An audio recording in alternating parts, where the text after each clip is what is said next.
Hey, what's going on? It's your boy BT, and I came here to talk some boxing with the thousands of True School Sports subscribers. Now, wanted to talk about an interesting fight in the welterweight division because uh, it could be these two guys. One of these two guys, whoever wins, could be a future Earl Spence opponent.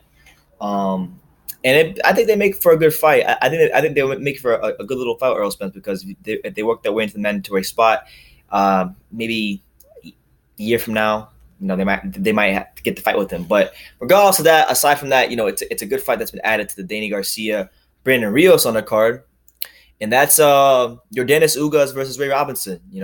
Two guys that right now look at their careers. They're both on winning streaks. They both have taken losses in their career, and this fight for them is that chance to get another big fight and basically just like I said, stake their claim in the division. And we'll start with Ugas. Yordenis Ugas, probably of the two, is the more talented fighter. He had the more hype coming into boxing, I think, because he won the bronze medal in the Olympics. If you go back 4 years ago, when he fought Amir Imam, and he was coming off a loss when he fought Amir Imam. He lost to Amir Imam in 2014. And then at that point in his career, Ugas was labeled as a bust, a guy that had potential but had ultimately become a talent that was unfulfilled. And he had a long layoff. He had about roughly a year, pretty much a 2 year layoff. Because he had a 2 year layoff, right? So then PBC, right? PBC, Premier Boxing Champions, they had set this man up to lose. They put him in there with Jamal James, a guy that they were trying to push. He fought Jamal James, outboxed Jamal James, got the win there. Then they put him in there, took his O because he was 20-0 coming to that fight, Jamal James. Then they put him in there against Brian Perella, another guy that PBC was trying to push, trying to use Ugas as a stepping stone, pretty much.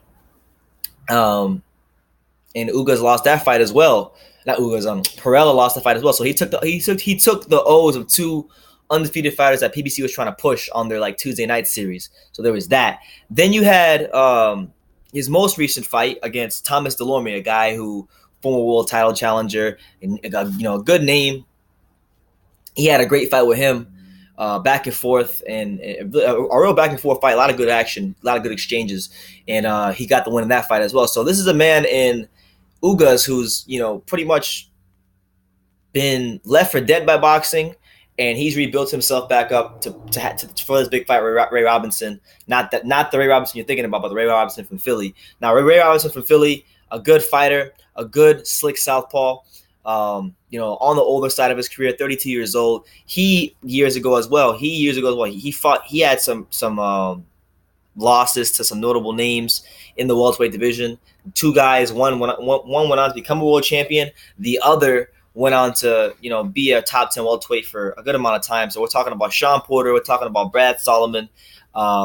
He lost to both these guys back to back earlier in his career, and then since then he hasn't lost. Granted, he hasn't fought the best of opposition, but a couple of names one name that I do recognize on his resume is he did beat Breedis Prescott, but Breedis Prescott is pretty much a corpse at this point, so take that for what it's worth. But he's worked his way up into a good position as well, and I think it's going to be a cool little fight. Neither one of them has game-changing knockout power. Neither one of them is an above-average puncher, but both of them have fantastic fundamental boxing skills. That's what intrigues me about the fight stylistically. And I just think it's a good addition to a card that, to be honest with you, I wasn't really excited for. Danny Garcia, Brandon Rios is not a fight that I'm only going to be looking forward to, just because I think Danny's going to blow Brandon Rios out. But hopefully I'm wrong and that fight exceeds expectations. But then we have this fight, and now we have Gavril Benavidez, the rematch, which also the first one was a good fight. I thought Gavril out-hustled Benavidez and won that fight. So I think the rematch would be cool. I don't think Gavril's going to put up as good of a fight. I just think Benavidez is too skilled for him. And he should have learned. We're going to learn about how smart of a fighter Benavidez really is, because he gave up too many rounds in that fight for me. And then the knockdown I gave the edge to Gavril. But that being said, Ray Robinson, Ugas, it's a good fight. Be on the lookout for it, because one of these guys could be fighting a top welterweight soon. So I think you guys should keep your eye out for it, and we'll see what happens. We'll see what happens when it happens. But yeah, that's the news. So let me know what you guys think. Yordenis Ugas versus Ray Robinson. That'll be an IBF welterweight eliminator for those of you who don't know. And let me know what you think about it. Take the time to subscribe, and like I say in every video, my name is Brendan Taylor. You can love me or you can hate me, but I'm just a kid from Dania. So until next time, take care, guys.